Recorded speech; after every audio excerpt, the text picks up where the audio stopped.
Hi, I'm Diane. Hope you had a great weekend and thanks for joining me on another week on Extra. Over the weekend on Saturday, NBC, both radio and TV, had a live broadcast of the 35th Remembrance Day. We have the highlights of the Remembrance Day occasion. We will reflect on remembrance in WeWAC later in the show. Firstly, I'm sure you'd be familiar with the term Fuzzy Wuzzy Angel, a poem that was written by an Australian during the World War II to reflect the help and kindness of the native people. One such person was Raphael Ombari. Constance Koriwa brings us the story. As the nation recollects the memories of those of our fallen fathers on this Remembrance Day and reflect on what our fallen heroes encountered during the Second World War, let's not only remember, however, celebrate the lives of those that took part in the World War, contributing to the successful ending of the war.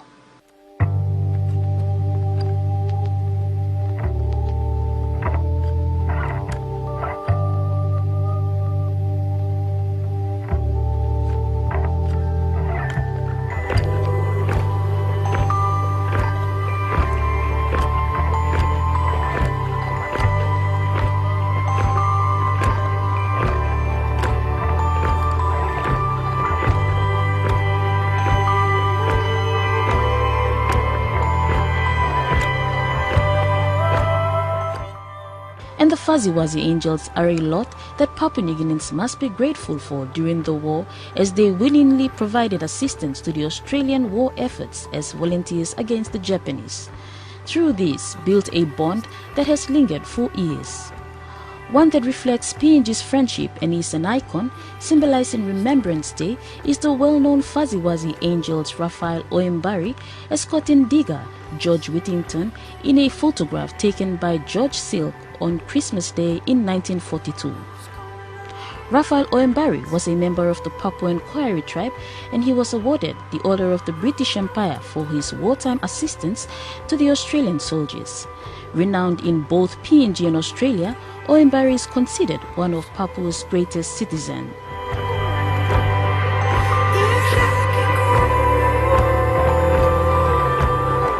The iconic image is a black and white photograph depicting blinded Australian Private Whittington being led by carrier Oembari to a hospital near Buna in the Northern Province. Oembari and his fellow carriers were dedicated, devoted and gentle servants through difficulties and challenges.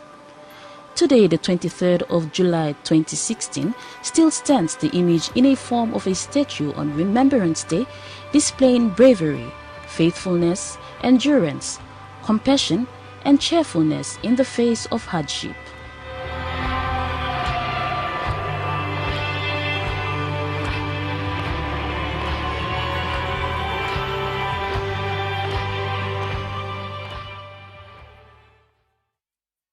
Raphael Ombari, courageous and selfless was he. Next, Noreen Dada brings us Remembrance Day Parade in WeWAC.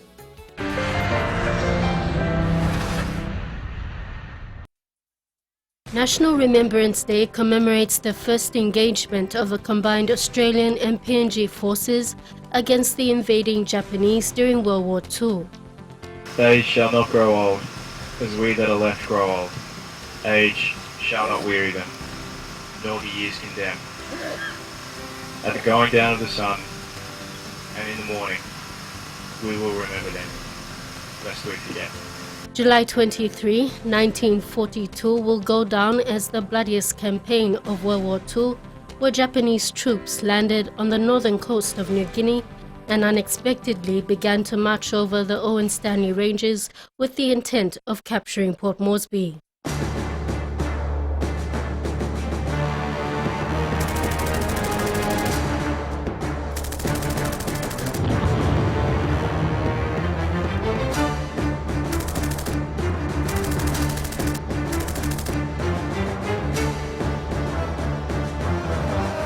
The 21st Brigade, commanded by Brigadier Potts, was rushed to New Guinea, and within days its 1,500 men were closing on the tough Owen Stanley Ranges to position themselves to stop the advance of the Japanese forces, now building up to over 10,000 men.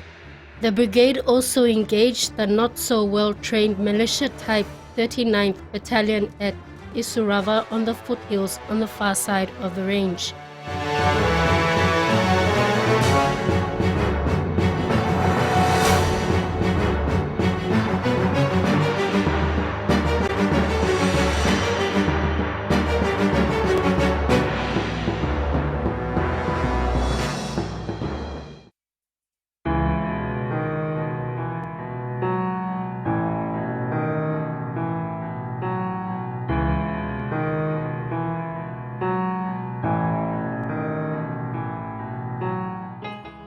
National Remembrance Day falls on July 23 each year and is a memorial observed to honor the sacrifices Allied forces and PNG officers made in defending the country. For most, it came with paying a hefty cost in which lives were lost. Australia began to recruit PNG soldiers immediately before Japan entered the Second World War. Eventually, they formed the 5 battalions of the Pacific Islands Regiment, or PIR. July 23 is chosen to commemorate the first Battle of Kokoda that occurred during the New Guinea campaign of the Pacific War, the sacrifice servicemen of PNG made during World War II, and it also embraces the officers who lost their lives during the Bougainville civil unrest.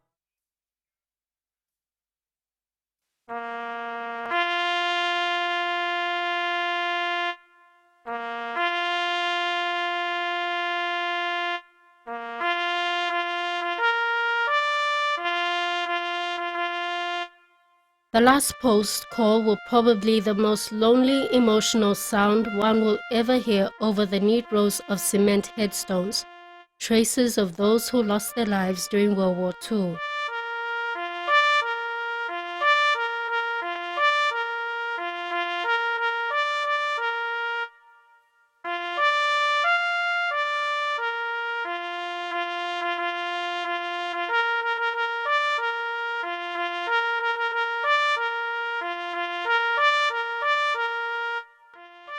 The last post is either a bugle or a trumpet, and originally composed to signal the last sentry post had been inspected and the camp secured for the night.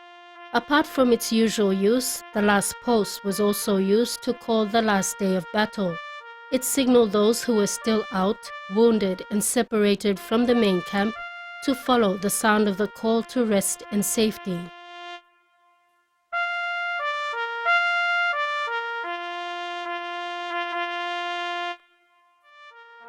The symbolic gesture is used in Remembrance Day ceremonies, especially in Commonwealth countries like Papua New Guinea. Originally, the call is believed to have been part of a more elaborate routine dating back to the 17th century in Britain, where the duty officer did the rounds of his unit's position, checking that the posts were manned and rounding up the off-duty soldiers and sending them off to a peaceful night. The first post was the opposite.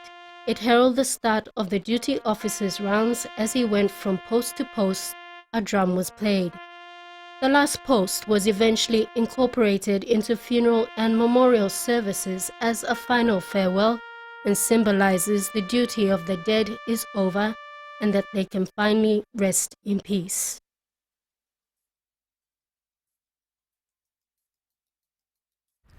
An eye-opening insight into aspects of Remembrance Day parades, coming up afternoon tea.